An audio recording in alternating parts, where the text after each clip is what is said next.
Bismillahirrahmanirrahim. Assalamualaikum warahmatullahi wabarakatuh. Jumpa dengan Cik Gufian di channel Go Kids TV. Oke, sekarang kita akan bicara tentang metode-metode membaca. Karena banyak sekali orang tua, ayah bunda yang bertanya, gimana sih Bu caranya ngajarin anak-anak untuk membaca, terutama anak usia dini. Nah, kali ini Cigu akan merekomendasikan. Jadi sifatnya merekomendasikan. Nanti ayah bunda bisa mencoba mana yang cocok buat anak-anaknya. Nah, kenapa anak-anak memiliki cara yang berbeda untuk belajar membaca? Ini juga tergantung, pertama ada minat. Dia mungkin menyukai cara yang satu, tapi berbeda dengan anak yang lain menyukai bagaimana belajar dengan metode yang lain.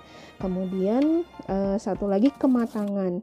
Itu nanti tergantung pada anaknya. Masing-masing anak nanti akan berbeda perkembangannya walaupun menggunakan metode yang sama.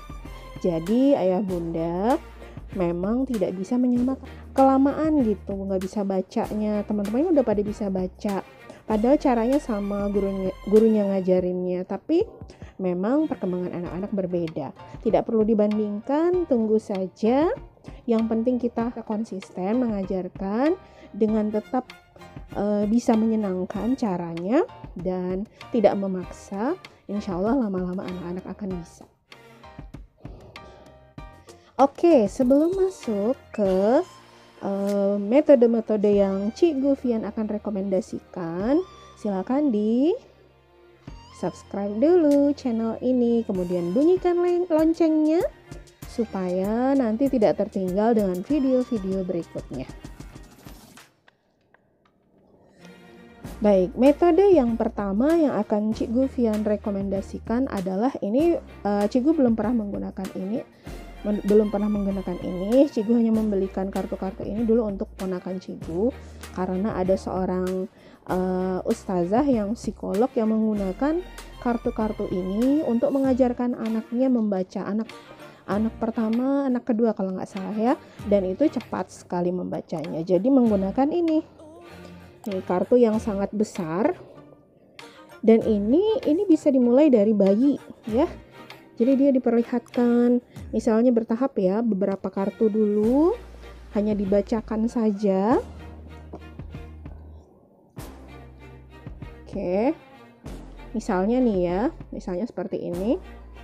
Oke, kuat, singa, ceria, kecil, pintar. Nah, seperti itu. Dan setiap hari diperlihatkan kepada anaknya. Insya Allah ini bisa dimulai dari bayi kalau yang ini ya. Jadi hanya diperlihatkan dan disebutkan kata apa yang ada di dalam kartunya. Nanti lama-lama anak-anak akan tahu dengan sendirinya. Anak-anak kecil itu membaca ya, apalagi gambar, mereka akan bisa melakukan itu untuk membaca.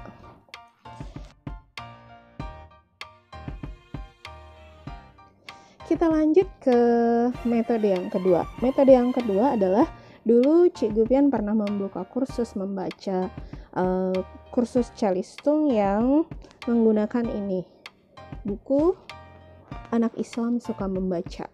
Nah, ini dia membacanya suku kata ya, dimulai dari aba, semuanya A sampai Z, kemudian disatukan seperti itu. Ini ada 5 jilid dan biasanya hasilnya ini 85% anak-anak bisa membaca ya dengan buku ini. Jadi dia pakai suku kata. Nanti lama-lama akan ada.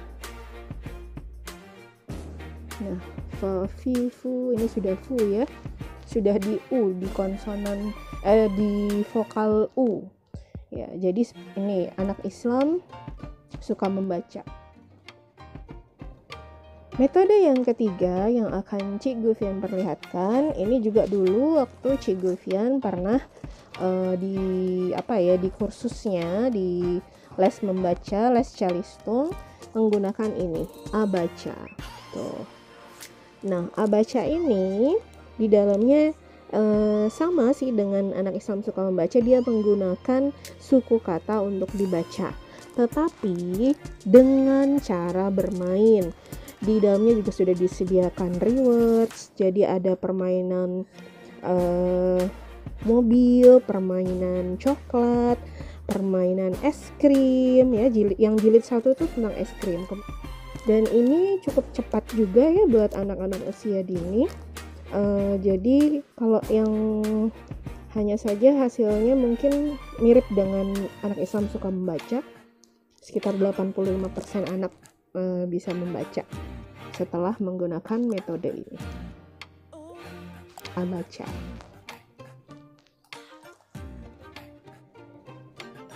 Nah, untuk selanjutnya yang terakhir, rekomendasi dari Cikgu Fian untuk membaca, untuk belajar membaca bagi anak usia dini adalah menggunakan subjek, predikat ya, dan keterangan ya. Jadi ada objek, ada kata. Jadi ayah bunda mengajarkan sama dengan ini tadi ya. Jadi kita perlihatkan, tapi tidak perlu besar-besar seperti ini. Hanya kalau anak-anak yang sudah, ini kan saya ajarkan ini untuk anak-anak kelas B ya dulu ya, kena kelas B di TK. Jadi kita pertama kita ajarkan dulu subjeknya ya. Kita ajarkan dulu subjeknya. Saya, kami, mereka, aku, kita tulis gitu ya. Kita tulis atau di print lebih baik karena hurufnya konsisten gitu ya. Jadi saya, kamu, mereka, dia, semua kata ganti orang kita tuliskan, kemudian dikenalkan setiap hari. Dikenalkan setiap hari, kenalkan setiap hari, kenalkan setiap hari. Setelah mereka bisa membaca itu, langsung satu kata ya, tidak perlu menggunakan tidak perlu dieja, tidak perlu dipisah-pisah suku katanya, nggak perlu, langsung kami, dia, mereka, kamu, saya, itu semuanya dibaca langsung satu kata sampai mereka mengenal. Kemudian yang kedua, setelah itu mereka bisa baca, bisa langsung kata kerja misalnya. Pergi, jalan, main ya, seperti itu. Mau berapa kata silahkan, semampu anaknya dikenalkan beberapa kata. Setelah itu coba digabungkan, saya pergi, saya jalan, saya main, mereka pergi, mereka jalan, mereka main. Nah itu sampai mereka mengenal semua katanya. Ditambahkan lagi dengan ke, di ya. Misalnya saya main di, saya pergi ke. Jadi kenalkan kata sambungnya di, ke. Nah setelah itu selanjutnya kita bisa pakai kata tempat atau kata sifat ya. Kita tambahkan selanjutnya, kenalkan kata tempat, kata sifat, pantai, kamar. Jadi nanti dilanjutkan lagi, sambung lagi, saya pergi ke kamar, saya main di pantai, sampai mereka mengenal semuanya dan akhirnya mereka bisa langsung membaca kalimat. Nah kalau yang ini 90% ya, 90% anak lebih cepat membaca dengan seperti ini. Mirip tadi dengan kartu bayi tadi ya. Memang anak-anak lebih mudah untuk membaca langsung daripada dia mulai dari mengeja. Karena mengeja, kenapa ya? Ini Cikgu hanya ingin menyampaikan pendapat Cikgu aja ya. Jadi kalau kita mulai dari eja, anak-anak akan untuk sampai ke membaca, sampai membaca ke kalimat itu terlalu jauh, langkahnya terlalu panjang dan terlalu banyak, akhirnya menjadi rumit ya. Misalnya dia a, b, a, ba. Nah dia harus kenal huruf a dulu, dia harus kenal b dulu, dia harus kenal a dulu, u dulu, baru dia bisa tahu, oh kalau b sama u baru jadi bu. Nah itu baru langkah pertama. Langkah pertama dia kenal huruf, dia kenal 2 huruf baru yang digabungkan, kemudian dia harus mengenal langkah berikutnya. Oh, kalau mau jadi buku, bu harus ketemu sama ku dulu. 3. Itu langkah ketiga. Kemudian kalau dia mau jadi satu kalimat baca buku, harus ada dua kata gitu. Baca buku. Jadinya 4 langkah. Anak-anak baru bisa membaca. Ya.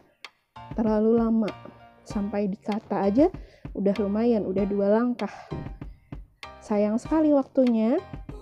Dan anak-anak memang kebanyakan jadinya itu menjadi rumit karena langkahnya terlalu jauh dari yang harusnya sudah bisa dia baca, tapi dia harus melalui langkah-langkah yang lain yang lebih rumit gitu ya. Karena kalau kita lihat kembali, anak-anak lebih mengenali lambang-lambang yang langsung. Dia nggak tahu itu tulisannya Denko, tapi dia bisa baca itu Denko ya. Dia tidak tahu itu Naruto, Naruto, tidak, tapi dia langsung baca, oh itu Naruto misalnya kalau dia kenal film itu. Atau hal-hal yang lain, Tayo, tulisan Tayo misalnya, Upin Ipin, nah atau Nusarara. Nah dia langsung tahu tulisannya saat melihat Nusarara. Dia tidak perlu tahu itu N, itu U, itu S, itu S, itu A, tapi dia tahu itu Nusa dan Rara. Demikian itu tadi 4 metode rekomendasi dari Bu Fian. Silakan ayah bunda pilih dan dicoba ke anak-anaknya, karena kemungkinan anak yang satu memang berbeda dengan anak yang lain dan bisa cocok dengan salah satu saja. Atau mau dicoba atau mau dicoba semua. Terima kasih sudah belajar bersama Cikgu di sini di Go Kids TV. Sampai jumpa lagi dengan tips-tips yang lain atau rekomendasi yang lainnya. Terima kasih. Assalamualaikum.